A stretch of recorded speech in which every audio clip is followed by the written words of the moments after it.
King here. It ain't Burger King. We're not flipping fucking burgers, okay? We're flipping accounts. Okay, we're taking things to whole new levels here. And we want to go in when there's a jetpack behind our trade and just boom, it's gone. Now we're talking hyperspace. We're not wasting time wondering when it's going to move. We know when it's going to move. We know how it's going to move. And it's going to be quick about it. Expedient delivery. That's what you're being trained to look for. You can't appreciate it or identify it until you see these types of conditions. You won't understand it. You won't see the difference. The characteristics are different. For instance, look at how it traded this morning going up. It was a little lethargic for a little bit, and then boom, boom, boom, ran up into that 40 level. Then it had a little bit of give and take back and forth as it was dropping down. And then once it got below that 40-10 level, that new week opening gap, and then traded back up into the daily fair value gap SIBI high, that was it. Then we entered into what? Low resistance liquidity run. Where's it going to reach for? Filling in that opening range gap. The difference between where we opened in the morning at 9:30 and where we closed in the regular session hours yesterday. And I walked you through it live in the afternoon. You can't appreciate it until you see both sides of it. And when I'm prompting you, I'll say, you want to log how you feel right now. Some of you think that that means go into your journal and bitch to yourself about how it's hard. No, you need to be saying prices being very fickle. It's being very, well, demanding of my patience. It's not delivering as fast as I would like to see it do. You see how that sounds versus this market sucks. This is Chop City. This is garbage. This is trash market conditions, blah, blah, blah. How's that useful? It emotionalizes that experience where now you're viewing it subconsciously because you put that in your journal. Oh, this is trash. This is garbage trading conditions. So now is that going to be a market environment that you're going to feel comfortable with? If you see a setup, you might see the setup, you might want to take the setup, but subconsciously, you don't realize it, but it's manifesting underneath the surface in your psychology of how you're interpreting how that price is going to likely deliver. You're going to tap into that negative recording in your journal that you spiced up with negative reinforcements, trash market conditions, which means what? That's probably going to be scary. So subconsciously, you see the setup, yeah, but subconsciously you're thinking, man, I'm probably going to lose on this. This is probably really low probability, but you're going to try to wrestle with it, which means what now? You're in a trade or about to take a trade, and you're in a divided mind. You see a signal, you want to take the trade, but you've poisoned, tainted your subconscious. So now you have fear. You engineered fear in your next trade because you recorded something in your journal or you posted something on social media. You had a conversation with somebody else that's trading and you said that you suck as a trader. You're not able to get this stuff to work and you can't ever get it and it's always failing on you, blah, blah, blah. You're reinforcing subconsciously that you're a loser. What do you think is going to happen when you start pushing the button? That's going to manifest itself in your actions. Just look at YouTubers out there that are toxic. They're doing it to themselves, trying to make themselves look better than me, and they're blowing their ass out right in front of everything and killing their entire brand. And all I'm doing is sitting back watching them do it. They're doing it to themselves, just like you're going to do it to yourself. If you do these things, you have to coach yourself. You have to cheerlead yourself. You have to pamper yourself in that journal. That journal is your love letter to yourself. That's the encouragement. That's the letter to your future self. These are the things that I have thought about for you. I'm planning all these things for you, your future self. You're writing all that to that person that you're developing into. But are you feeding that person positivity? Or are you choking it and strangling it with negativity? It's real important. And you might think that, oh, it's not that big of a deal. Journaling's for, for the weak ones. I don't need a journal. I just go in here and I take my trades. I got a model, I got an edge, and I got time to mess around with that journal stuff. I'm going to tell you that's a person that ain't making money consistently. I'm going to tell you that's a person that's going to be an emotional basket case while they're trading. They'll be highly emotional. Like if you listen to me talking, like there's no difference between that and me reading a book about fishing. And I'm not a fisher. Like it'd be the same thing. It's this guy's putting me to sleep, man. What the hell's going on? That's what it's like. When you know what you're doing, that's what it's like. And you want it to be that way. You don't want neon lights and rave shit and music pumping around. And now it's emotional stimuli. No, no, no, no, no, no, no. When you're learning, it needs to be boring. Now, when you get good, you know your model. You want to play some, blasting music that gets you all fired up. The ride of the Valkyries, if that's your thing, right? Whatever it is that gets your juices flowing, when you know which you're looking for and the model's there in the charts and you know you're in the right day and everything's lined up. Sure. Yeah, man. Like my my speakers are blaring. Like I mean, it's my upstairs is pulsating. I have a lot of sound coming out of my, but hey, that's my thing. But I'm not telling you as a developing student to do that while you're studying. It's counterproductive. You want to bring yourself to a level of anticipation, knowing that these things are likely to form, when they're likely to form, and how they're likely to form in a boring condition, because you're not presenting any invitation for emotional stimuli, which will be distracting in your early development. You want to see every boring detail. This is what this chart should be doing. This is what this candle should do. It should not do these things. It should be allowed to do that, but it not do this. Okay. And you're learning all that. And I can't write a book. Okay. I can't write a book that's going to say these things in words and it make any sense to you. That's why when I mentor, I was doing live sessions and I was reading price to them, just like you're watching me. And I'm sure there was people today watching me do that. And they said, this guy didn't push a button. He didn't enter a trade. He's talking all this stuff and the market moved and he didn't do anything. I was teaching. I was teaching people how to submit themselves to price delivery.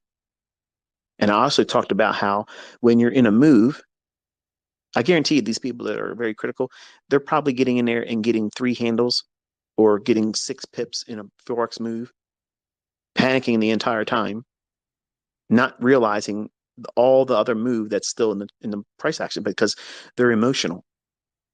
They're making everything a competition with themselves and everyone else. And everybody that's highly competitive, they're shitting themselves on social media. Just look around. None of them can carry themselves forward consistently. They're all wrecking themselves because they're trying to do something this industry is not meant to do. Compete. That's not what this is for. Look at that Robbins Cup. People are up on the leaderboard, they're falling off the leaderboard, getting real high and then falling off. It's a wonderful psychological experiment to watch how these people really push the envelope. And some of them are clearly gambling. And I don't want you to have that mentality. But what do you think would happen? Let's just play devil's advocate for a moment, okay? What do you think would happen if you got that position in your learning, that plateau of now you're bored. You know what it's going to do. You know how it's going to deliver. You just got to wait around for it to happen. And then when it presents itself, you push the button and it does what you thought it was going to do. And the results were expected and it was delivered as such. What do you think happens when you start applying gaming theory and money management to something like that? When you're no longer emotionally stimulated by the result, but you're now pushing the envelope with high precision, high strike rate, high accuracy, and now you have optimal F. applied to your risk management. Hmm. You start seeing extrapolated increases in your equity, and you still don't have the emotions. You don't have the fear. You don't have any of that stuff. And when you place that against something other than what's normal in this industry, it rips it to shreds. Nothing comes close to that. It's breakneck velocity in terms of the equity increases. And contests are not even a contest, it's a clinic. Here's what you'll never be like. Here's what you'll never be able to obtain doing the Mickey Mouse shit you use. But you can't jump into that. You can't just jump into that league. There's a lot of things you have to do to prepare yourself. You have to completely desensitize yourself to the ebb and flow of your equity going up and down in a trade. And I talked about that today when we were live streaming. The reason why I've talked to you in these live streams the way I do and in these Twitter spaces, because I want you to remember these discussions. Because when you're in a live trade, and some of you probably have never been in a really profitable winning live trade with real money. When it happens, and if you're not sitting with a trade that has a limit order where you know where it's going to go, you got in, you don't know what it's going to do, you're just giving it a chance to start moving around, and it explodes in your favor out of blind luck. I say that facetiously, obviously, because if you're using what I'm teaching, it won't be blind luck,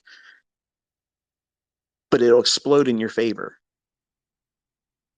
And then you have this problem. It's running, profits building constantly, and you're looking at it like a deer in headlights. You can't move. You're you're paralyzed, and you're watching the candle expand bigger and bigger and bigger, and the profits growing faster and faster and faster. And you don't want to touch the stop loss, but you don't want to close the trade. But you're thinking, I should close the trade because I'm making so much money. What happens if it reverses? And it still keeps climbing, it still keeps building up, and you're all hopped up. And it feels like panic. That's one of the hardest positions to be in as a trader that's new, because everything you do is going to be wrong. If you get out right now and it rips even more, you're wrong.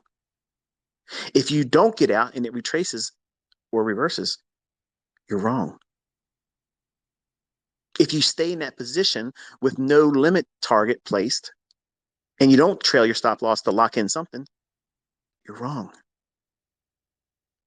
And that's what's happening at 100 mile an hour in your mind. All these things are zooming through, and you can't focus on any one thing.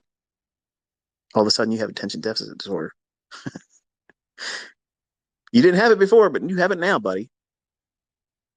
And it's a weird feeling when you encounter that. It's like, what the hell do I do? What do I do? And if your spouse is in the room, they start talking to you. Shut up! Don't talk to me right now. Look, don't you understand how hard this is? I told you, I got to be focusing. Now, minutes ago, you're reading the fucking comic books, eating potato chips, clipping your fucking toenails. But now, because you're in this position where everything's flying at light speed, you're not losing money, you're making money. You have no idea what to do with it.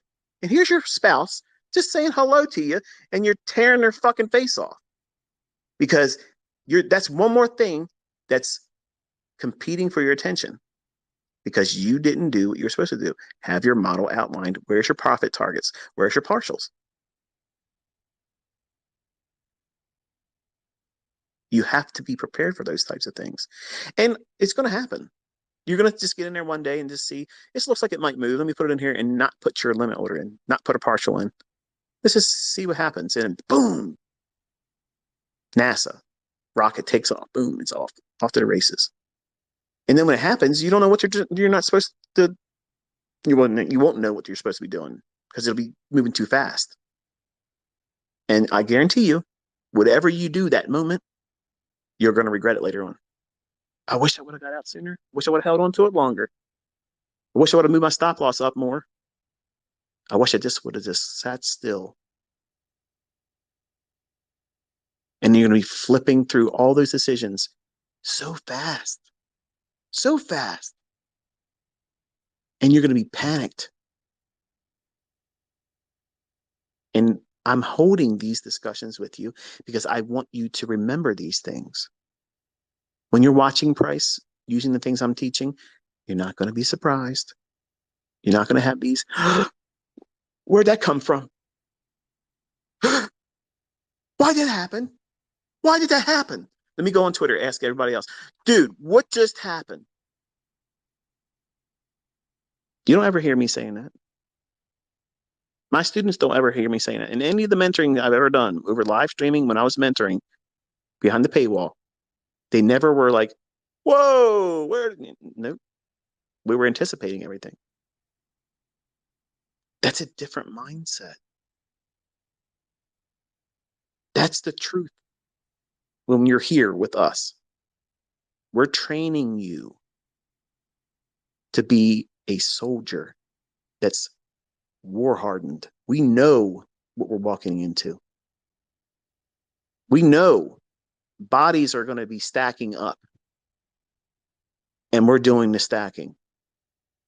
We know that someone's losing their ass, and it's on the other side of our trade. We know our setup is coming, what time of the day it's coming. We know how it's going to form. We're waiting to ambush it. We know how to stalk our prey.